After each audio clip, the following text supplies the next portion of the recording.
की एक्टिवेशन कैसे होगी? मिसाल के तौर पर कोई भी एंटीजन प्रेजेंटिंग सेल है, अगर एंटीजन प्रेजेंटिंग सेल के पास हमारे पास है MHC क्लास 2 को रिप्रेजेंट कर रहा है, 2 4 का क्या होता है 8 होता है, मतलब ये टी हेल्पर सेल को टी जिसके पास 2 है MHC 2 क्लास है CD8 को करेगा। CD8 हमारे पास कौन होता है? CD8 हमारे पास टी साइटोटॉक्सिक सेल होता है, ठीक है।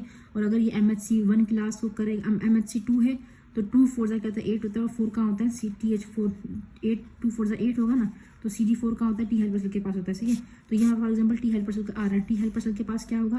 पहला तो ये वाला क्या है? रिसेप्टर, जैसे हम कह रहे हैं TCR क्या करेगा? इस एंटीजन ये लेकर आया, इसे बाइंड करके देखेगा, मान गया। दूसरा हमारे पास क्या होगा? इसके पास होता है CD8, इसके पास क्या था? CD4 था ना, तो CD4 यहाँ बाइंड करेगा, CD4 बाइंड करके देगा, फर्स्ट सिग्नल जाएगा इस सेल के अंदर, टी हेल्पर सेल के अंदर, ठीक है। दूसरा हमारे पास क्या होगा? यहाँ पर होता है B7 प्रोटीन होती है एंटीजन प्रेजेंटिंग सेल पर, इसके पास होता है CD28 बाइंड के सेकंड सिग्नल चला गया। अगर एंटीजन प्रेजेंटिंग सेल रिलीज करता है क्या चीज़? इंटरल्यूकिन 12 को रिलीज करता है। अगर 12 रिलीज करेगा तो ये हेल्पर 1 बन जाएगा।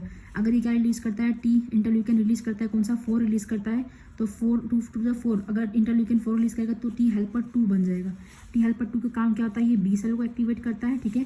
क्या रिलीज करके? इंटरल्यूकिन 4 को, 5 को, और इसके अलावा इंटरल्यूकिन 13 को रिलीज करके। और सेल्फ एक्टिवेशन के लिए हमेशा इंटरल्यूकिन 2 ही होगा। अच्छा, इसके अलावा अगर ये इंटरल्यूकिन 12 रिलीज कर रहा है और एक्टिवेट क्या हो गया? टी हेल्पर सेल एक्टिवेट हो गया, सही है।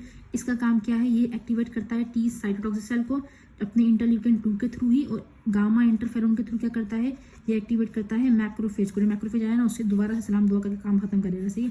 तो मैक्रोफेज को ये हमारे पास होता है टी हेल्पर सेल का।